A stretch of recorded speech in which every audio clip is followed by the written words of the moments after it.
Hello friends मु आज आपण मान पई गोटे सुंदर नुआ रेसिपी आनी दही बरा।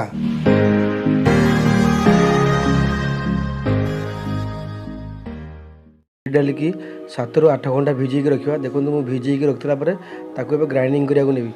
फास्ट मुझे गोटे देखो आमर ए ग्राइंडिंग सरी जाइए। मुझे गोटे पात्र को काढ़ी नेबी। काढ़ी नेला आम कौन करवा बहुत भल भाव में मिसई देवा फोमिंग करदे। फोमिंग करके आम रखा 4 ରୁ 5 घंटा कि 6 घंटा आम रखा। रखी सारापर देखो दहीबरा व्यवहार होता सामग्री मुझे संपूर्ण स्क्रीन पर देखी। देखो फास्ट 1 बिरी नहीं देखो सुजी या पर दही। देखो दही नहीं सारापर फास्ट मुझे कौन कर लुण लुण नहीं सारापर देखो 2 चामच स्वाद अनुसार खाइबा सोडा एवं गोटे पियाज किसी भूसंग पत्र सुखा लंका और कंचा लंका सोरिष जीरा एवं सेव भुजिया। देखो फास्ट आम बिरी की कौन करवा से किसी खाइबा सोडा देकी बहुत भल भाव में मिसई नवा। मिसई नेला आम बहुत भल भाव फोमिंग करवा फेणी देवा। फेणी सारिक आम कि समय रखा। रखी सारापर आम से स्वाद अनुसार लुण देवा।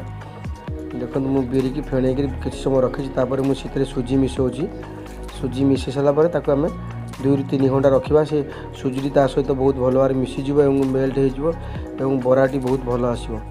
देखो मुझे सुजी मिसईक बहुत भल भाव फोमिंग कर बहुत भल भाव मिसई देती। यापर आम स्वाद अनुसार लुण देवा। देखो आम ए स्वाद अनुसार लुण देली। स्वाद अनुसार लुण देलापर बहुत किसी समय मिसई देवी। लुण एवं सुजी एवं बिरी बहुत भल भाव मिसीज। मिसीगला तार बरापाई बैटरटी प्रस्तुत हो। देखो आम कि गोटे पात्र में दही बरा आम दही नहीं जावा। दही नेला से 2 ରୁ 3 कप पानी देवा। आम दही 2 ରୁ 3 कप पानी देलापर आम स्वाद अनुसार लुण और चीनी दे आम दही बरा प्रस्तुत करवा। देखो फास्ट 2 ରୁ 3 कप पानी देचु। 2 ରୁ 3 कप पानी देलापर स्वाद अनुसार लुण और स्वाद अनुसार चीनी स्वाद अनुसार लुण और चीनी दे बहुत भल भाव मिसई नवा और दही बरा दहीटी संपूर्ण भाव प्रस्तुत करवा। देखो लुण और चीनी दिया सरी जाइए।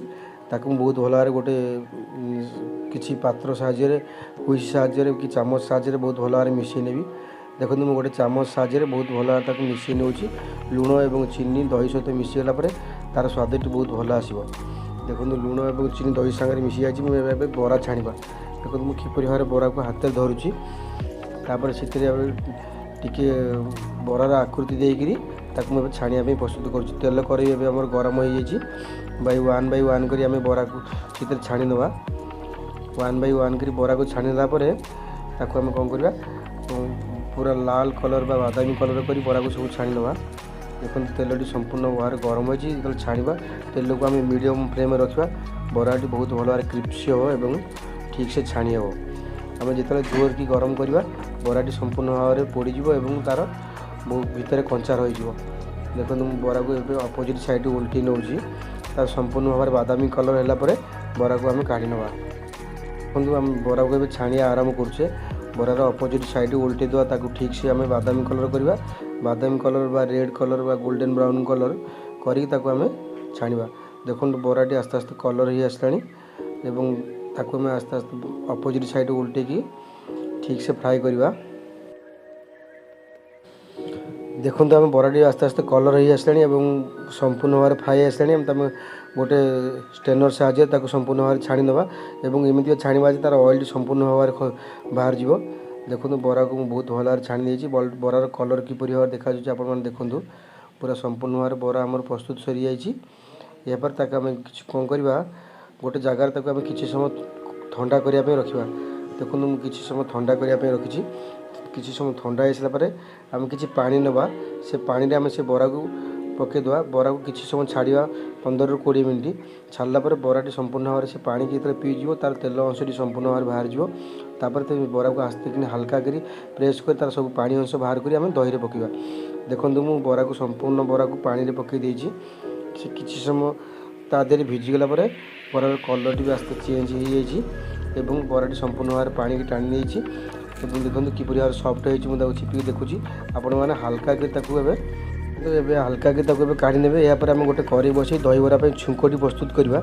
देखो मुझे गोटे कड़े बसई और तेल गरम होगापर से 2टी लंका देती। लंकाटी जपर्यंत ब्लैक कलर हो यापर आम सोरिष दबा किसी सोरिष फुटला पर तादेह आम करी पत्ता बा करी लिप्स बा भूसंग पत्र आम तादेह पकड़ा। देखो मुझे किसी भूसंग पत्र पकाऊँगी। भूसंग पत्र पकई तार फ्लेवर बाहर पर्यंत टे भल भाव फ्राए करवा। फ्राए हो गला आम सीटा को दही मिसेबा और दही छुंकटी देदेवा। देखो आस्ते आम भूसंग पत्र और सुखा लंकार छुंक सोरिषर छुंक ए प्रस्तुत सरी जाइए। आगु रेडी रखि दही रे आम मिसई नवा। देखो छुंक टी मुझे दही मिसई सारी एवं देखो दही बरा दही छुंकटी प्रस्तुत सरी जाइए। यापर आगुरी आम रेडी रखि बरा को पानी में भिजेक रखिले सी 15 ରୁ 20 मिनट हो से बरा को हल्का कर आम प्रेस कर चिपुड़ी देवा। पानी अंशटी बाहर करी आम दही में पकेबा। देखो 1 बाय 1 कर तार पानी अंशटी बाहर कर नवा। आम दही में पकेबा। दही में पकई 20 ରୁ 25 मिनट अध घंटे छाड़देवा। देखो सब बरा ए दही पड़ सारी आम अध घंटे छाड़देवा। छाड़देला से बराटी संपूर्ण भाव दही की टाणी नब और तार स्वाद बहुत भल भाव बढ़ीज। देखो मुझे अध घंटे छाड़ी सारा बरार कलर किपर भाव देखा बराटे संपूर्ण दही की टाणी नहीं। यापर आम गोटे प्लेट नहीं कि गार्निशिंग करवा। देखो मुझे गोटे प्लेट को गोटे स्लाइसर साहाय्य बरा को 1 बाय 1 कर काढ़ी नौ। तो गोटे स्लाइसर साहाय्य बरा को 1 बाय 1 कर काढ़ी नवा और सजेक रखा। सजेक रखी सारे तादेह किसी दही दबा। देखो बरा को किपर भाव सजेक रखुची। बराटी सजी सारापर तादेह मुझे देखो छुंकटी दौची एवं तादेह आम किसी दही दबा। देखो तो दही दबा दही बरा सहित दही मिसिक गले तार स्वादी बहुत भल लगे। देखो मुझे दही ताऊपर दूसरी ताऊपर दही दे सारापर बाकी जेकोसी जिनस रखी सब जिन गार्निशिंग करी एवं मुझे किसी मोटा दही रखी गार्निशिंग दूसरी। देखो किपर कलर तार देखा लुक बहुत सुंदर देखा। तापर किसी मोटा दही रखी देली आम पियाज चॉप कर रखी गार्निशिंग दे दूसरी।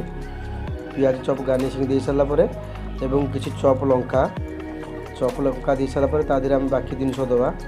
देखो चॉप लंका दे सारापर तादेह आम कौन करवा किसी टमाटो केचप दबा। से बहुत चटपटा हम स्वीट एंड सावर फ्लेवर रहिबो। देखो आम किसी टमाटो केचप दे सारापर तादेह आम हल्का चिली सॉस भी आप दे पारे। किसी हल्का चिली सॉस देछि sweet and sour plus spicy भी रहिबो एवं चटपटा रहिबो। देखो तापर मुझे आम किसी सेव भुजी गार्निशिंग कर दूची एवं गार्निशिंग सरला पर देखो सुंदर लुक देखा बहुत चटपटा है खायापा।